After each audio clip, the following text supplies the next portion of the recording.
Jonny May accelerated clear as England's second highest try scorer with a stunning finish as Italy fell to a 41-18 Guinness Six Nations defeat at Twickenham. May plundered his 32nd international touchdown on the stroke of halftime by leaping for the whitewash and grounding the ball from a mid-air horizon. It was a remarkable moment of skill and ingenuity from one of the game's most ruthless finishers, whose acrobatics swept him over a despairing tackle by Luca Sperandio and up one place in England's all-time try score. Having moved above Cohen and Greenwood into clear second, Rory Underwood's total of 49 is the last victory came at the cost of a sickening injury suffered by Jack Willis, whose left knee was damaged when he was cleared out. Just moments earlier, the replacement flanker had scored the fifth of England's six, a week after Scotland had claimed their first win at Twickenham since 1983. The most experienced England team of all time began the process of rebuilding their title defence with a predictably comprehensive triumph against the Six Nations weekend. Anthony Watson ran in 2 tries while Johnny Hill and Elliot Daly also crossed,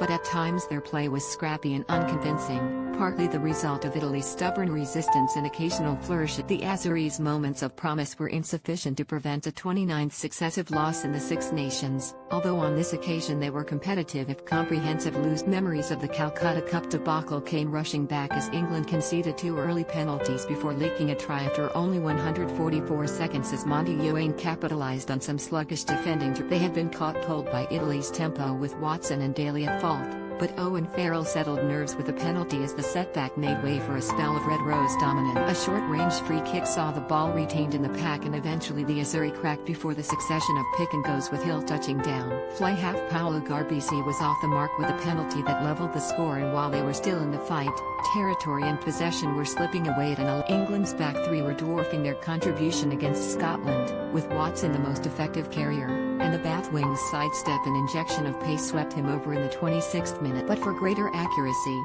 Italy would have been in as they poured forward from a line-out as they impressively fought their way back, and England ended the half strongly, however, and were rewarded when Sperandio went walkabout in defence and May crossed with a spectacular try that saw him leap into the corner. Garbisi opened the second half with a penalty as Italy, helped by some mistakes from the home side, played with pace and intent exemplified by 2 icons. It was therefore a blow when their best spell was ended by an ill-advised Garbisi pass that was cleverly picked off by Watson, who galloped 80 metres to score his second try. Again Italy were stubbornly holding their own only to fall to England's smarter thinking, caught unawares during a period of niggle and when camped on their line. Willis' celebrations at scoring his second try were cruelly muted shortly afterwards when his leg twisted during a clear-out, causing an awful injury to his left knee that saw him driven from the pitch on the medical cart. After a lengthy delay to treat Willis, England were caught cold as Tommaso Allen raced in from a scrum, but Daly replied quickly thanks to a turnover by Maro Itoje, completing the rout.